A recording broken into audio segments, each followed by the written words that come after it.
भाई साहब, चौथी बार आपने नॉमिनेशन भरा है, हालांकि आपने हैट्रिक जमा चुके हैं 3 बार लगातार।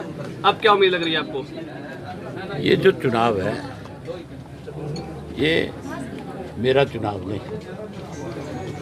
मैंने जो इस्तीफा दिया था वो इस बात को लेकर के दिया था कि 3 कृषि के काले जो कानून बने और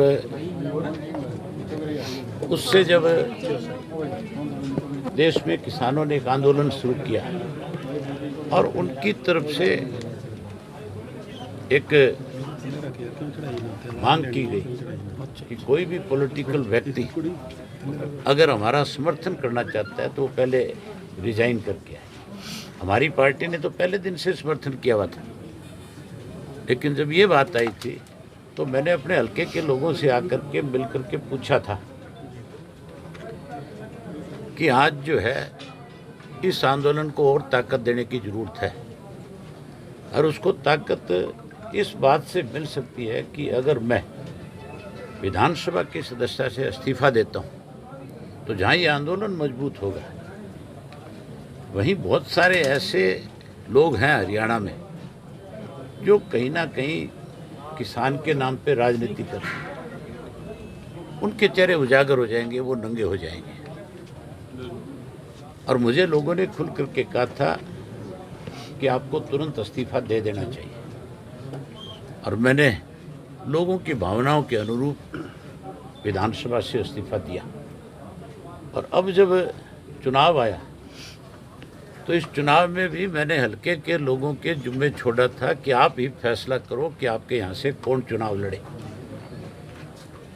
तो हजारों लोग जो है पंचायत के रूप में इकट्ठा हुए, चोपटा में इकट्ठा होकर के उन्होंने अपना फैसला सुनाया और मुझे कहा कि आप फिर से विधानसभा का चुनाव लड़ो।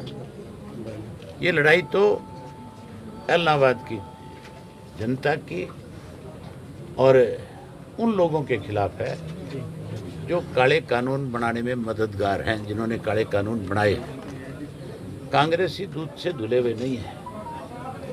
कांग्रेस के लोग अब कहीं उंगली कटा के शहीद होना चाहते हैं, किसानों की बात करने लगे हैं। इन कांग्रेस वालों ने 2012 और 13 में इसका ड्राफ्ट तैयार किया था। 2013 के लोकसभा के अधिवेशन के अंदर कांग्रेस की तरफ से बिल आया और उस बिल में इन्होंने खुल कर के ये कहा कि हम इसको कानूनी अमली जामा पहनाना चाहते हैं, लेकिन क्योंकि कांग्रेस के पास बहुमत नहीं था और भाजपा जो है इसका विरोध कर रही थी, लेकिन भाजपा के विरोध की बात नहीं थी। बात तो थी कि उनके पास अपना बहुमत नहीं था। जो सहयोगी थे उन्होंने स्पष्ट कहा कि अगर ऐसा कोई कानून आप इस देश में बनाओगे तो फिर आपका बिल गिर जाएगा, लोकसभा भंग हो जाएगी, आपकी सरकार चली जाएगी, हम समर्थन नहीं करेंगे। मजबूर होकर के उनको फिर स्टैंडिंग कमेटी के पास भेजना पड़ा, ठंडे बस्ते में डालना पड़ा। आज कांग्रेस ही कहते हैं कि हम जो है किसानों के समर्थक हैं। आज तो रोजाना इस किस्म की स्टेटमेंट देते हैं। अभी आएंगे थोड़ी देर में कांग्रेस के लोग, शैलजा जी भी आएंगी, शायद हुड्डा भी आए, सुरजेवाला भी आए। उन तीनों से ये पूछना आप कि आप किस दिन बॉर्डर पे गए थे, आपने किस दिन जाके बॉर्डर पे किसानों का समर्थन किया। आप उनसे पूछना आप किस टोल पे जाकर के समर्थन करके आए। आपने तो जब पीपली के अंदर किसानों पे लठ बरसाए जा रहे थे तो कहा था कि जब तक इनके साथ न्याय नहीं होगा हम यहाँ धरना दे करके बैठ जाएंगे। हुड्डा से पूछना आप धरने के गए क्यों नहीं, धरना दिया क्यों नहीं। आप अगर किसान के हितैषी थे तो फिर धरना देना चाहिए था। जब मैंने इस्तीफा दिया, अगर ये कांग्रेसी मेरे साथ इस्तीफा दे देते तो आज बाई इलेक्शन नहीं होना था, आज मध्यवर्ती चुनाव होते हर हालत में। क्योंकि 32 एमएलए अगर एक साथ इस्तीफा देते हैं उसका बहुत बड़ा प्रेशर बनता है सरकार के ऊपर, फिर हम 32 नहीं होते। फिर बहुत सारे और ऐसे एमएलए थे जो उस वक्त इतने डरे हुए थे, जो हर हालत में इस्तीफा देते और ये सरकार गिर जाती। क्या इस्तीफा आगे जी उसके बाद की बताता हूँ। फिर इसको कैसे बीजेपी की सरकार को ऑक्सीजन मिले इसके लिए हुड्डा जो है, आप पूछना कि आप किस लिए सरकार के खिलाफ अविश्वास प्रस्ताव ले आए थे। किसानों को लेकर के चर्चा करने की बात थी तो अर्जेंट मोशन दे देते, आप कॉलिंग अटेंशन देते, आप 0 आवर में इस इशू को उठाते, आप उसके ऊपर चर्चा करते। बजाय ये सब कुछ करने के ये अपना नो कॉन्फिडेंस मोशन लेकर के आगे, और उससे वो 30 के 32 हुए, लेकिन उस सरकार को 6 महीने की ऑक्सीजन मिल गई। और जो लोग डरे हुए थे, कहीं जो चाहते थे कि किसी दबाव में इस्तीफा दे सकते थे, उन लोगों को राहत मिले, वो लोग भी कहीं ना कहीं से बच गए। ये भूपेंद्र सिंह हुड्डा जो है पूर्ण रूप से बीजेपी के हाथों की कठपुतली है, उनके हाथों में खेल रहा है। आज बीजेपी जेजेपी का तो कोई नाम लेने वाला नहीं है। आज ऐसी हालत है कि जब गांव में जाएंगे वोट मांगने, तब लोग एहसास कराएंगे उनसे इस बात का, खास करके कि आपका जो फैसला है, जो 3 कृषि के काले कानून आपने बनाए हैं, ये हमारे लिए मौत है, हमारी डेथ के वारंट है।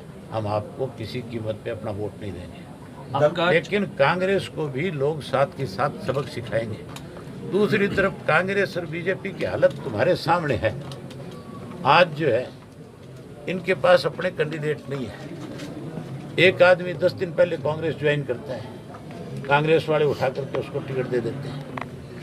एक आदमी पहले दिन बीजेपी ज्वाइन करता है और बीजेपी वाले उसको टिकट दे देते हैं। तो दिवालिया पिट गया कि नहीं पिट गया इनका, या कुछ बचा है इनके पास? आपका चौथा आप ये पूछना उनसे। नहीं, मैं आपसे एक बात कहना चाहता हूँ। आप उनसे ये पूछना कि क्या सरसा जिले में, क्या एलनाबाद के अंदर कोई ऐसा कांग्रेसी नहीं मिला तुम्हें जिसको तुम अपनी पार्टी का टिकट दे करके चुनाव लड़वाते? बीजेपी वाले तो बेचारे, कल आपने हालत देखी थी उनकी, तो वो तो बड़ी मुश्किल से जान छुड़ा करके भाग करके गए। इनसे जरूर ये बात पूछना कि तुम्हारे पास कैंडिडेट नहीं था, तुम्हें किसी आदमी पे भरोसा नहीं था।